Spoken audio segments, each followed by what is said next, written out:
Quand on est maçon, on a tendance à maîtriser la truelle plutôt que les réseaux sociaux. Rémi, lui, il est aussi bon en enduit qu'en TikTok. Et il partage à tous ses abonnés sa passion pour la maçonnerie et la formation. Bonjour Rémi. Bonjour Charlène. Bienvenue chez moi. Merci beaucoup. Dans cette interview, regarde, on est pas mal.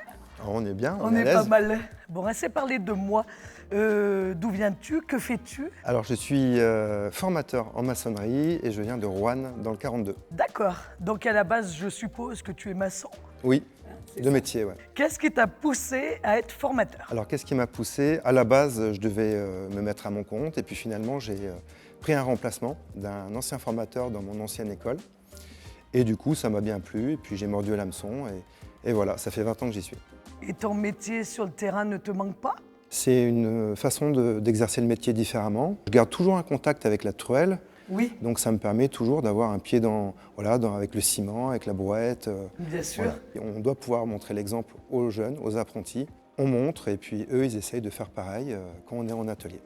Quelles sont les qualités pour être un bon maçon? Il faut déjà arriver à l'heure.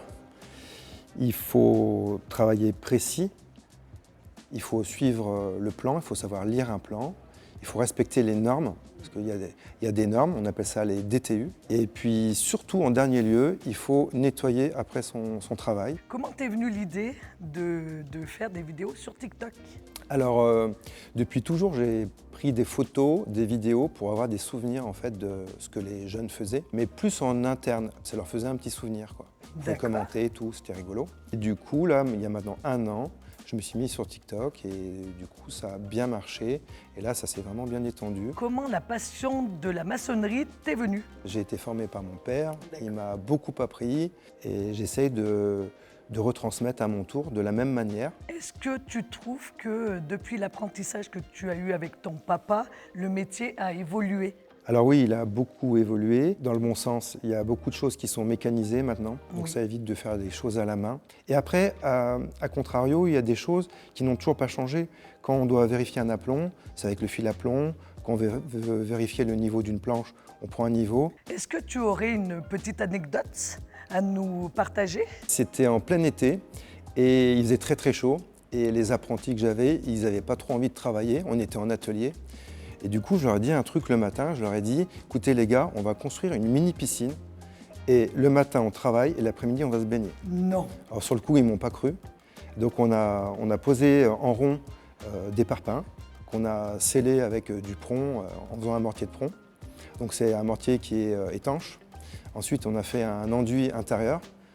Et l'après-midi, c'était sec parce que c'est un ciment à prise rapide. D'accord. Et après, on a rempli d'eau et après, ils faisaient des bombes dans la C'est piscine. génial. Ouais. Mais en fait, tu es le prof rêvé. Je sais pas. On s'est bien amusé, on a bien Ah ben, rigolé. je pense. Et est-ce qu'on peut dire que le métier de maçon, c'est le métier passion? Il faut être passionné parce que c'est un métier qui n'est pas facile. Oui, C'est un métier physique, on travaille à tous les temps. Mais après, il y a une certaine liberté bien qu'on sûr. ne retrouvera pas dans d'autres métiers. On travaille à l'air libre, il y a une bonne ambiance sur le chantier. Donc la plupart du temps, quand je pose la question à mes apprentis pourquoi ils sont là, c'est pour ces raisons-là. Et puis surtout, c'est on construit. Voilà, on fait Oui. quelque chose, c'est satisfaisant à voir. On élève un mur, le matin il n'y était pas, l'après-midi il y est. Concernant les femmes dans le métier de la maçonnerie, est-ce que tu en as un petit peu en apprentissage? Ouais, là j'en ai 3 cette année. Quel conseil tu pourrais donner à une femme qui souhaiterait devenir maçon? Il ne faut pas qu'elle hésite, elle peut se lancer. De plus en plus, les entrepreneurs et les ouvriers sont ouverts à ce qui est des filles féminines. dans le bâtiment. Il y en a de plus en plus. Pour quelles raisons tes élèves viennent se former dans le métier de la maçonnerie, à ton avis? Il y a plusieurs réponses à ça. Avant, la maçonnerie, comme les métiers du bâtiment, c'était vu un peu comme la voie de garage. Là maintenant, c'est plus des gens qui sont motivés, qui ont un réel attrait à travailler dans le BTP. Ce qui ressort le plus, c'est d'être, déjà de ne plus être en cours, de ne plus être dans le cursus scolaire. Et donc là, ils veulent vraiment apprendre un métier et de manière à être déjà libres un petit peu financièrement, parce que du coup, ils sont salariés, ils ont une petite paye. Et pour pouvoir être lancé dans la vie active au bout de 2 ans, quoi. Est-ce que ça t'est déjà arrivé d'avoir un élève qui est venu dans ton centre dû à tes vidéos? Où j'ai des personnes de tout âge qui me disent J'ai des jeunes, même à 11 ans, ils me disent ah ben, j'ai hâte d'être en troisième pour Non. pouvoir faire mon apprentissage. Là, c'est une vocation. Oui, eh ben, c'est une passion, c'est des jeunes Bien qui sûr. bricolent.